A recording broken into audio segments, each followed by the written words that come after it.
So, today in San Francisco, forecast to be in the high 90s to low 100 degrees Fahrenheit. Right now it's probably in the high 90s. I'm sweating profusely, shirt soaking wet, but we'll do the video for you anyway. So, what I'm going to do is talk about two subjects today. Another amazing warning about CO2 and the population overgrowth, both worldwide and in the US. Let's go this way and see if we can't do a video. So greenhouse gases trapped nearly 50% more heat last year than in 1990.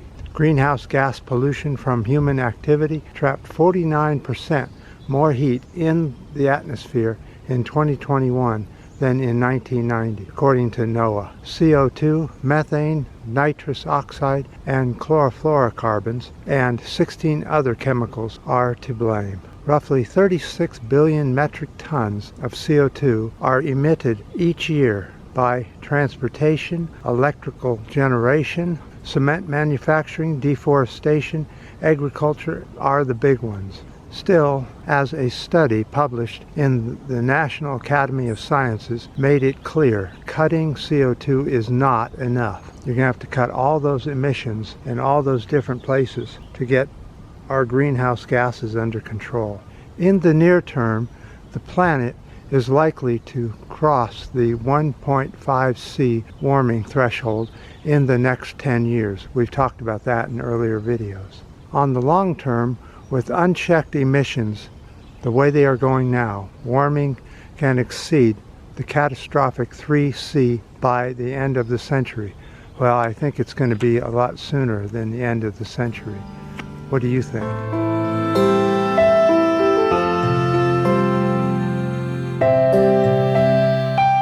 One of the reasons is because humans can't get their population under control. Current world population, 7,949,100,999 is what the current population of the world is, and growing by the second. U.S. births rise for the first time in 7 years. 3,659,289 born last year. Women between 25 to 49, and the biggest rise aged 35 to 39. Teenagers hit an all-time record low birth. So it's between the 25 and 39-year-olds that are causing the runaway birth control here in the U.S. How many births do you think this planet can take? Apparently, in all fronts of the environmental movement, we're failing. 100% miserably failing. We can't even get our birth rate down. It's just going up and up and up worldwide. There's not many places where the birth rate is going down. Here in the U.S., the white population thinks that they're the minority now, which they're not. They're still the majority, and will stay that way for probably 50, 60 years. And then it will finally go over to brown-skinned people who were the original inhabitants of the U.S. to begin with, will become the prominent, unless there's some kind of civil war that wipes out a lot of brown people here in the U.S., which the white people would really like to see. Unfortunately, that's very unfortunate, because diversity is what this country's all about now. It's not about white people having their own nation.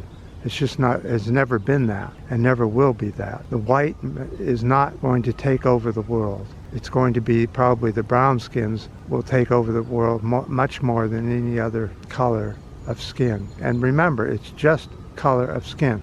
People are the same genetically, no matter what you do or who you say they are. They're all the same. Humans are all the same. We all come from the same mold. But there's probably 1 million people out there that would disagree with me, saying that there's a genetic difference between brown and white skin, when really it all has to do with how much money people have and are able to get their education going, and how many family members you have in a particular family is depending on who's going to become the dominant quote-unquote race in the U.S. So with that, I think I'll head on back and do the video on this hot, sweltering, hot, sweaty day here in San Francisco, where temperatures are expected to be high all this week. I definitely do appreciate all your guys' comments. I read every one of them. Your ups, your downs, the new subscribers. And until next time.